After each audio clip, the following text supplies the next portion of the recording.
I'm gonna be honest with all of you. I'm really fucked up right now.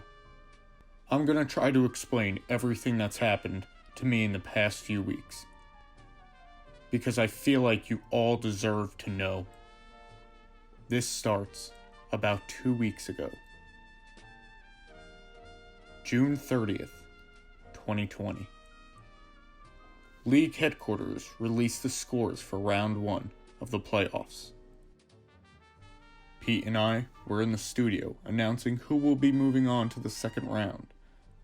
Everything seemed normal that day. Well, at least for a while.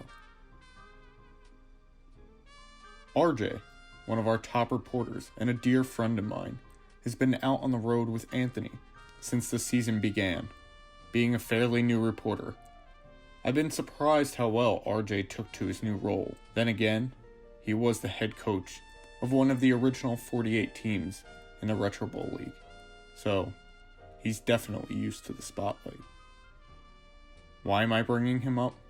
Well, that night I was laying in bed and I received a call from him.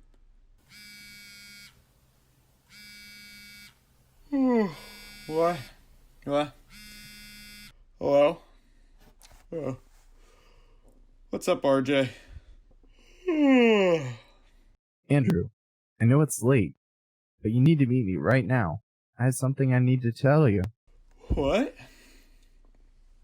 Can't this wait till tomorrow? It's 3 a.m. Andrew, it's about Pete. Pete? Is he okay? What happened? I can't tell you over the phone. Just meet me in front of Mac Dingles in 10 minutes. If RJ wasn't one of my best friends, I probably would have not gotten out of bed. But he said it was about Pete, one of my dear friends and co-host. RJ started to tell me how he's been investigating, how Anthony and him believe Pete is up to something. He explained to me the drugs, the ownership change form, Anthony being falsely accused and being related to Devil's Reject. They believe it was all Pete, that Devil's Reject was never a convict that stole the trophy. We talked for hours. And I'm not gonna lie, at first, I didn't believe him. He was telling me that the guy that I've worked with every single week, the guy that's been a part of this news organization just as long as I have, is suddenly sneaking around and forging papers, trying to take over teams. I went to bed that night, confused as hell. Pete. We're talking about Pete. Pete's a good guy. He wouldn't do stuff like this. I needed to confront him. I needed to tell Pete what RJ told me. RJ wants me to talk to Joe first. But I'm not like that. I go right to the source. Pete and I are closer than most people know. Some people say we're the same person. Others know that we're more like brothers. If he's yin, I'm yang. Pete, in my eyes, couldn't have done all these awful things.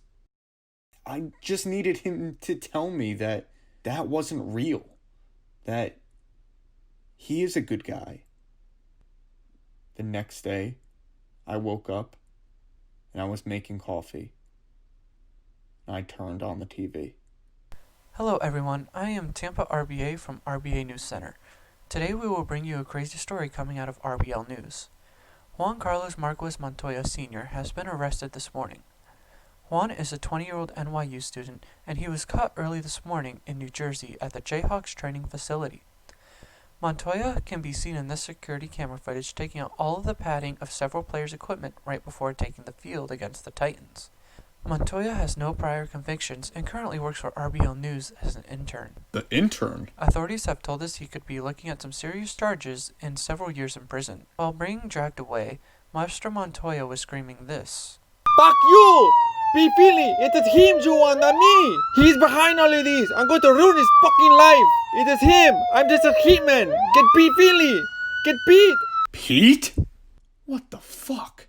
Crews have been surrounding RBL News studio this morning waiting for Pete's arrival. What the hell is going We on? will stay with this story and update you on any more information that comes in. I gotta call Joe. Joe! What the fuck, Andrew? Where have you been? I'm sorry, Joe.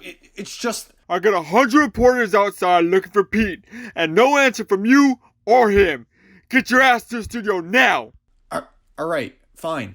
I don't want to hear it. We need to be all together for this shitstorm. Anthony and RJ are already here. Come through the entrance on West 34th Street. You'll bypass the reporters that way. I'm on my way. Joe wanted me to come straight to the studio, so I did. And when I got there, it was just Joe, Anthony, RJ, and me. No one knew where Pete was. RJ explained everything to Joe. And for the rest of the day, we talked about what we should do next. Pete was nowhere to be found, and not answering his phone. I couldn't believe it. Is all this actually true? Was RJ telling me the truth? Is Pete this evil guy that has been working under me this entire time?